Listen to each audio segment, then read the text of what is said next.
What is up, Spurs fans? Welcome back to Down South Sports, your home for all things San Antonio Spurs.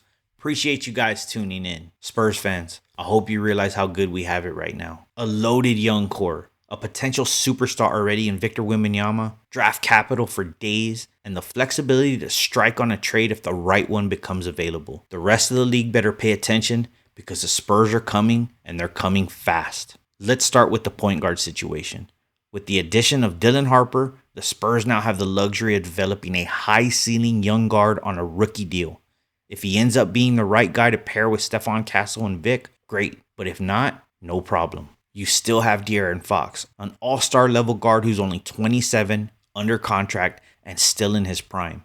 And if Harper proves to be the future, Fox becomes a massive trade chip that could bring back serious assets in return. That's called flexibility. That's called smart front office work. Then you look at Carter Bryant. If that defensive versatility is as real as advertised, and he can hover around that 40% from the three-point line range, he's going to be a starter sooner than later. Now picture this, a defensive lineup of Castle, Bryant, Sohan, and Wemby.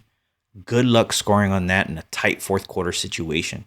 That's lockdown potential. That's championship DNA. Offensively, we're going to be a nightmare for defenses. Imagine Harper, Fox, or Castle running the pick and roll with Wemby or even Luke Cornett.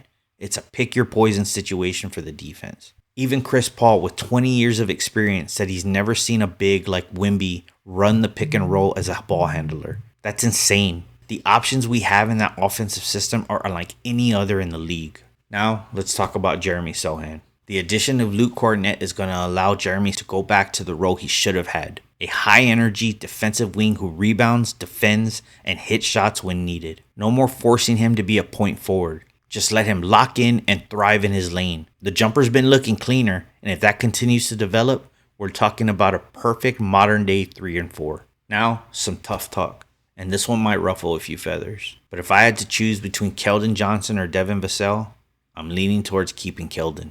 I love Keldon, the heart of the team, energy guy, 6 man, a leader, and has accepted his role on the bench. This is not a knock on Devin. I love Devin. I think Devin has so much game. He's just very inconsistent. Truth is, if you can move either or both for the right return, you do it. We're getting younger, more versatile, more talented across the board. Now let's talk draft capital, which the Spurs have a gold mine of. We have our own 2026 first round pick plus an Atlanta swap. In 2027, we have Atlanta's unprotected first round pick.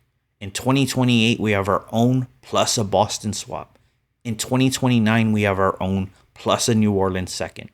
In 2030, we have our own plus the better of Dallas and Minnesota. In 2031, we have our own plus a Sacramento swap. That's not to say we're going to keep all those guys, but the options are limitless. That's enough to land a superstar or keep stockpiling assets. Player development.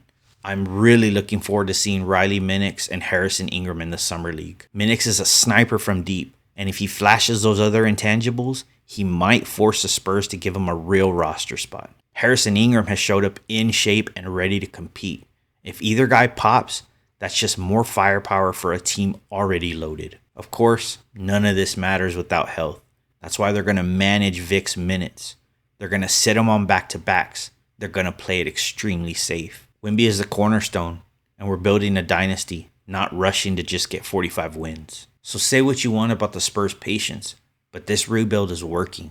Some guys won't make it long-term, and that's okay, because we have better talent coming in, more flexibility, and a clearer vision than almost any team in the league.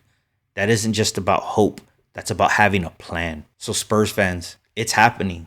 We're not far. We've been spoiled with greatness for 2 decades, and now the next wave is taking shape. This isn't going to be some quick playoff run. We're building something sustainable, something scary. So drop your thoughts below. Who should start? Would you move Keldon or Devin?